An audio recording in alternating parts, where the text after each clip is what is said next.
என்னதான் நடந்துகிட்டு இருக்குன்னே தெரியல. யூஎஸ் வந்து சீஸ் ஃபயர்ன்றாங்க, 2 வீக்ஸ்னாங்க, அதுக்கப்புறம் திருப்பி 2 வீக்ஸ்ங்கிறாங்க. இப்ப திருப்பியும் வந்து பார்த்தா தே ஆர் பைலிங் தி ஸ்டாக்ஸ்ன்ற மாதிரியும் நியூஸ் வந்துகிட்டு இருக்கு. வார் முடியற மாதிரி தெரியல அப்படின்றதுதான் சுச்சுவேஷனா இருக்கு. திருப்பியும் வந்து நியூஸ்லாம் குட் நியூஸா இருக்கு. ஸ்டாக்ஸ் வந்து திருப்பி அடி வாங்குது.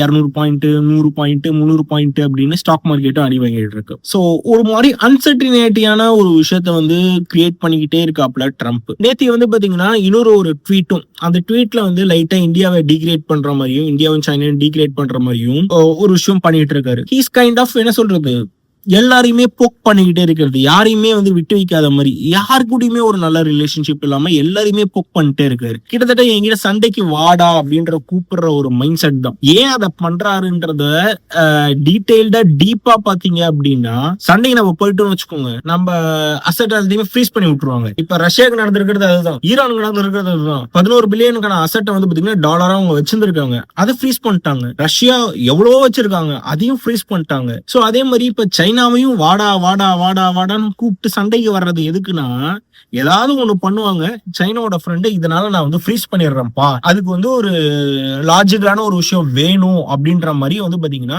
ட்ரம்ப் வந்து பாக்குறாப்ல. என்ன பிரச்சனைனா, அவங்களால கடன் திருப்பி கட்ட முடியல. எல்லாருமே கடன் பத்திரமா பாண்டா வந்து வாங்கி அவங்களோட டாலரை வந்து நம்ம வச்சிருப்போம் நிறைய, அதுக்கான வட்டி வந்து வருஷம் அவங்க கொடுக்குறோம், அதை கொடுத்துட்டு இருக்காங்க. அந்த வட்டி கட்ட முடியல. ரெண்டாவது, திருப்பி நம்ம அசல் வேணும் அப்படின்னு சொல்லி அதை கேன்சல் பண்ணோம்னா திருப்பி அதை கொடுக்குற அளவுக்கு அவங்க கிட்ட இல்ல. இதனால என்ன பண்றாரு, என்னோட கெஸ், சாரி இது எல்லாமே ஹைப்போதெட்டிக்கல், என்னோட கெஸ், எல்லாரு கூடயும் சண்டையை போட்டுட்டு எல்லாரோட அக்கௌண்ட்டையும் நம்ம ஃப்ரீஸ் பண்ணிட்டோம்னா நம்ம வந்து ஓரளவுக்கு நம்ம எக்கனாமி மட்டும் ஃபோக்கஸ் பண்ணிக்கலாமே அப்படின்ற ஒரு திங்கிங்ல இருக்காரோ அப்படின்றது என்னோட கெஸ். நீங்க என்னன்றத கமெண்ட் செக்ஷன்ல சொல்லுங்க. நீங்க உங்களுக்கு என்ன தோணுதுங்கிறத கமெண்ட் செக்ஷன்ல சொல்லுங்க. ஏஐ வந்து நிறைய பேர் என்ன நினைக்கிறாங்க, ஹியூமனை ரீப்ளேஸ் பண்ணும், அதை ரீப்ளேஸ் பண்ணும். மோஸ்ட்லி ஏஐ எதுக்கு வராங்க, most of the American companies தானே இப்போதைக்கு ஏஐ வச்சிருக்காங்க, other than few Russian companies and Chinese companies. அந்த ஏஐ எதுக்கு பர்டிகுலர் எடுத்துட்டு வராங்கன்னு என்னோட கெஸ்ஸஸ்ன்னு பாத்தீங்கன்னா, இங்க நிறைய அவுட் சோர்ஸ் ஆகுது, அவங்களோட எக்கனாமியோட என்ன சொல்றது லீக்கேஜ் ஜாஸ்தியா இருக்குன்னு சொல்லலாம் ஒரு பாயிண்ட் ஆஃப் வியூ. அதை வச்சுதான் நம்ம ஃபிளரிஷ் ஆகிட்டு இருக்கோம். IT and ITS based customer service எல்லா பேஸ்லயும் வந்து பாத்தீங்கன்னா நம்ம வந்து இங்க ஒர்க் பண்ணி கொடுத்துட்டு இருக்கோம். நம்மளோட ஆளுங்க வந்து அங்க போய் அந்த ஸ்டெம்னு சொல்லுவாங்க, அண்ட் ரொம்ப ஹை ஸ்கில்டு ஜாப்ஸ்ல வந்து அவங்க இருக்கிறது தான் வந்து பாத்தீங்கன்னா அவங்களுக்கான ஒரு விஷயமா இருந்துட்டு இருக்கு. இதனால அவங்களுக்கு நேஷனல் செக்யூரிட்டி வந்து பாதிப்பாகுது. பிளஸ் அவங்களோட எக்கனாமில வந்து அவங்க காசை வந்து திருப்பி அதர் பர்சனுக்கு வந்து கொடுக்குறாங்க. அங்க அவங்க கொடுத்தாலுமே அந்த காசு எங்க வருது, திருப்பி இந்தியாவுக்கு தானே அவங்க வந்து அமுச்சு விட்றாங்க, சொந்தக்காரங்களுக்கு, வீட்டுல அம்மா அப்பாக்கு எல்லாருக்கும் இங்க தானே அமுச்சு விடுறாங்க. சோ இந்த மாதிரி விஷயங்கள்லாம் இருக்கிறதுனாலதான் எனக்கு என்னமோ ஏஐ வந்து அவங்க அதிகமா எடுத்துட்டு வராங்களோ அப்படின்றது ஒரு கெஸ். ஏன்னா இந்த ஒர்க்கர்ஸ் எல்லாத்தையுமே வந்து ஏஐ வச்சு அவங்க ரீப்ளேஸ் பண்ணிட்டாங்க, உலகத்தையே ரீப்ளேஸ் பண்றாங்க, எல்லாத்தையுமே ரீப்ளேஸ் பண்றாங்கிறத விட அவங்களோட ஆட்களை மட்டும், அவங்க கம்பெனிக்கு மட்டும் இந்த ஏஐ வந்து பயன்படுத்தி அவங்க அந்த இந்தியன்ஸையோ இல்ல அதர் கண்ட்ரீஸ்ல வரவங்களையோ ரீப்ளேஸ் பண்ணிட்டாங்க, நீங்களாம் வேணான்ட்டு அவங்க நாட்டுக்கே அமுச்சு விட்டாங்கன்னு வச்சுக்கோங்க. அதுதான் கொஞ்சம் கொஞ்சமா பண்ணிட்டு இருக்காங்க. அப்படி பண்ணிட்டாங்கன்னா அவங்களோட நாட்டுல இருந்து வர்றதுதான் எல்லாருமே யூஸ் பண்ணிட்டு இருக்கோம். இப்போ for example including this YouTube, மைக்ரோசாஃப்டா இருக்கட்டும், எதுவா இருக்கட்டும், எல்லாமே நம்ம யூஸ் பண்ணிட்டு இருக்காங்க. ஸோ அதனால அவங்க கிரியேட்டர் மார்க்கெட்டா இருப்பாங்க, நம்ம கன்சூமர் மார்க்கெட்டா மாறிடுவோம். ஸோ தட் அவங்க நாடு பயங்கரமா ஃபிளரிஷ் ஆகிட்டே இருக்கும். அந்த லீக்கேஜ் அவங்க வந்து ப்ரொடக்ட் பண்ணுவாங்க. அதுக்கான ஒரு டூலா ஏஐ வந்து இருக்கும் அப்படின்றது ஒரு ஹைப்போதெட்டிக்கலான என் திங்கிங். உங்களுக்கு அந்த மாதிரி தோணுதா இல்லையான்றத கீழே கமெண்ட் செக்ஷன்ல சொல்லுங்க. சோ இந்த மாதிரிதான் போயிட்டு இருக்கு.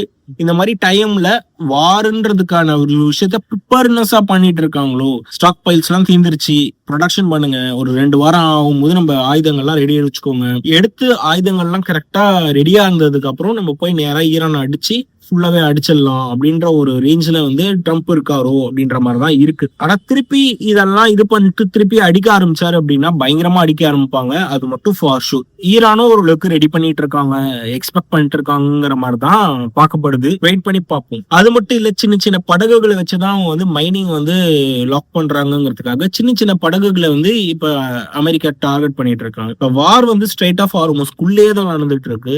இதனால நிறைய ஒரு அன்சர்டனிட்டி இருந்துட்டு இருக்கு.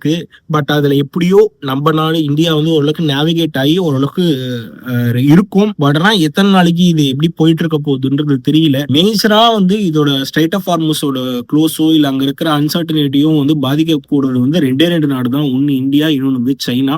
அண்ட் அதர் நாடுகளும் நிறைய இருக்குங்க. பட் இருந்தாலும் மேஜர் கண்ட்ரி வந்து பாத்தீங்கன்னா நம்ம 2 தான். ஸோ வெயிட் பண்ணி பார்ப்போம். நம்மளோட துறைமுகமும் இன்னும் வந்து பார்த்தீங்கன்னா அங்கே ஈரானில் வந்து கட்டி முடிக்க வேண்டியது, அதுவும் வந்து ஒரு இதனால ஒரு தடையில நிற்கிது. ஸோ ட்ரம்ப் எல்லாத்தையும் கால்குலேட் பண்ணி தான் ஒரு அடி அடிக்கிறாரு. பட் இதை எப்படி நம்ம சமாளித்து நேவிகேட் பண்ணி அடுத்த ரேஞ்சுக்கு போறோன்றது தெரியல. Again I am not a share market advisor ஒரு சம்திங் பர்சன். கொஞ்சம் காஷியஸா இருங்க. அண்ட் இந்த வீடியோ உங்களுக்கு பயனுள்ளதாக இருந்துச்சு. என்னோட கருத்துக்கள் ஏதாவது உங்க கருத்துக்களும் ஒத்து போச்சு, இல்லை வேற ஏதாவது எதிர்கருத்துக்கள் இருக்கு அப்படின்னா கீழே கமெண்ட் செக்ஷன்ல சொல்லுங்க. அண்ட் நம்ம அடுத்த ஒரு வீடியோல சந்திப்போம். நன்றி, வணக்கம்.